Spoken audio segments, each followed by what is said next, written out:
নমস্কার বন্ধুরা, রিয়ার হেসেলে আপনাদের সকলকে স্বাগত জানাই।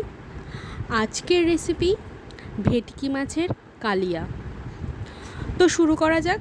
প্রথমে ভেটকি মাছগুলো আমি ভালো করে কেটে ধুয়ে নিয়েছি।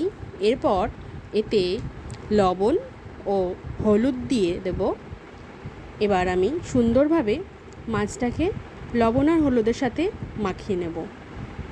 অন্যদিকে কড়াইয়ে তেল দিয়ে দিলাম। তেলটা গরম হয়ে গেলে একের পর এক মাছগুলো আমি তেলের মধ্যে দিয়ে দেব। মাছগুলোকে এপাশ ওপাশ উল্টে পাল্টে নিয়ে লাল লাল করে ভেজে নেব। দেখুন সুন্দরভাবে কড়াই থেকে ছেড়ে আসছে মাছগুলো। এই পর্যায়ে মাছগুলোকে আমি নামিয়ে নেব।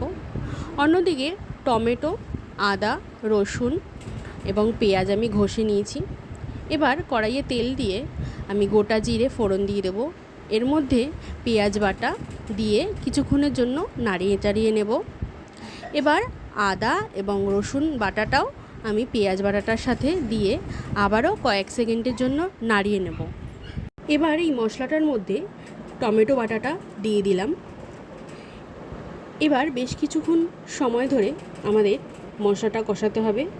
এবার কেটে রাখা কাঁচা লঙ্কা, জিরার গুঁড়ো, ধনিয়ার গুঁড়ো দিয়ে আমি সামান্য পরিমাণ এর সাথে হলুদ গুঁড়ো দিয়ে দেব এবং কিছুটা পরিমাণ জল দিয়ে দেবো যাতে মশলাটা পুড়ে না যায় এবং সুন্দরভাবে কষানো হয়। জলটা টেনে গেলে তেলটা ছেড়ে দেবে। এই পর্যায়ে আমরা ঝোলের পরিমাণ মতো জল দিয়ে দেব এবং স্বাদ অনুযায়ী লবণ দিয়ে ভেজে রাখা মাছের মাথা এবং লেজটা আগে দিয়ে দেব। যেহেতু মাছের মাথাটা একটু সেদ্ধ হতে সময় লাগে, তাই জন্য আগে দিয়ে দেবো। কিছুক্ষণ ফুটে গেলে আমরা ভেজে রাখা মাছের অন্যান্য অংশগুলো দিয়ে দেব ঝোলের মধ্যে। ঝোলটা ফুটে গেছে। এবার স্বাদ অনুযায়ী চিনি দিয়ে দেবো। এটা অপশনাল, আপনারা দিতে পারেন নাও দিতে পারেন। এবার আলতো আলতো করে ঝোলের সাথে মাছটা মিশিয়ে নেব। এবার ওপর থেকে নামানোর আগে গরম মশলার গুঁড়ো দিয়ে দেব।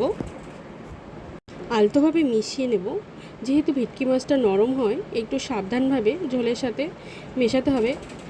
এভাবেই তৈরি হয়ে যাবে আমাদের খুবই সুস্বাদু ভেটকি মাছের কালিয়া। খেতে কিন্তু দুর্দান্ত হয়েছিল। রেসিপিটা ভালো লাগলে অবশ্যই চ্যানেলটা সাবস্ক্রাইব করে দেবেন এবং পাশে থাকা বেল আইকনটা প্রেস করবেন।